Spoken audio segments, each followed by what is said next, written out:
عمران خان کی دانستہ یا غیر دانستہ بے ادبی اور گستاخیوں کا دفاع کرنے والے تمام بہنوں اور بھائیوں سے سوال۔ اس نے مزار پر سراسر مشرکانہ سجدہ کیا، آپ نے دفاع کرتے ہوئے اس کو ادب کہا، ہم نے مان لیا۔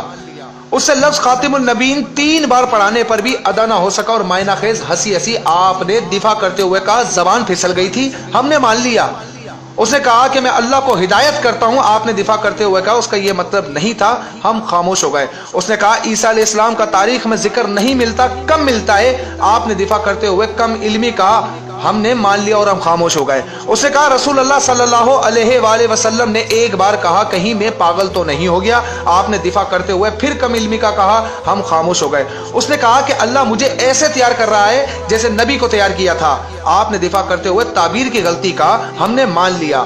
اس نے صحابہ کرام رضی اللہ تعالیٰ عنہ کو ڈرپوک کہتے ہوئے مال غنیمت کو لوٹ مار کہا، آپ نے جنگ احد کے واقعات کو توڑ موڑ کر خوب دفاع کیا، ہم خاموش ہو گئے۔ اس نے داڑھی کا سر عام مذاق اڑایا، آپ نے پھر ڈٹ کے دفاع کیا، ہم پھر خاموش ہو گئے۔ اس نے ایک انٹرویو میں قادیانیوں کے حق میں بولا، آپ پھر اقلیت کا منجل لے کر دفاع کرتے نظر آئے، ہم خاموش ہو گئے۔ اس نے جلسے کی گرمی کو جہنم کی گرمی سے زیادہ قرار دیتے ہوئے کہا اگر میں جہنم میں گیا تو مجھے گرمی نہیں لگے گی، آپ نے دفاع کرتے ہوئے کہا اس کا وہ مطلب نہیں تھا، ہم خاموش ہو گئے۔ اس نے سکھوں کے بت خانوں کو مکہ مکرمہ اور مدینہ المنورہ سے تشبیہ دی، آپ نے دفاع کیا۔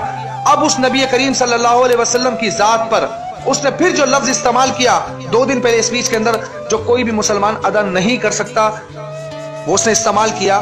آپ شخصیت پرستی میں اتنے اندھے ہو چکے ہیں، پھر دفاع کرنے لگ گئے، ان للہ و انا الیہ راجعون۔ اب سوال یہ ہے کہ یار کیا آپ مسلمان ہیں؟ اگر جواب ہاں میں ہے تو پیاری بہنوں اور بھائیوں، خدا کے لیے سیاست کو 1 منٹ سائڈ پر رکھتے ہوئے ہم سب صرف مسلمان بن کر سوچیں کہ عمران خان کے ان تمام دانستہ اور غیر دانستہ غلطیوں کو ایک نارمل اور باشعور مسلمان درست سمجھ سکتا ہے؟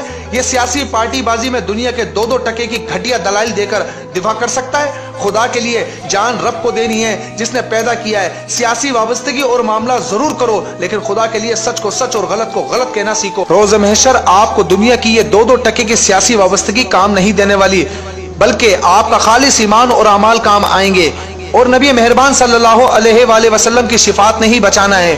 اور یہ تو محشر کی بات ہے، جب قبر میں رسول اللہ سے ملاقات ہوگی اور سوال ہوگا ما کنت تقول فی ھذا رجل، خدا نہ کرے اگر سرکار نے منہ پھیر لیا اور یہ کہہ دیا تو دنیا کے اندر اپنے لیڈر کا دفاع کر رہا تھا، جب میری ذات پر انگلیاں اٹھائی جا رہی تھی تو اس کا دفاع کر رہا تھا، میرے حق میں نہیں بولا۔ خدا نہ کرے کسی کے ساتھ یہ معاملہ ہو، اللہ رب ذوالجلال ہم سب کو اپنی پناہ میں رکھے۔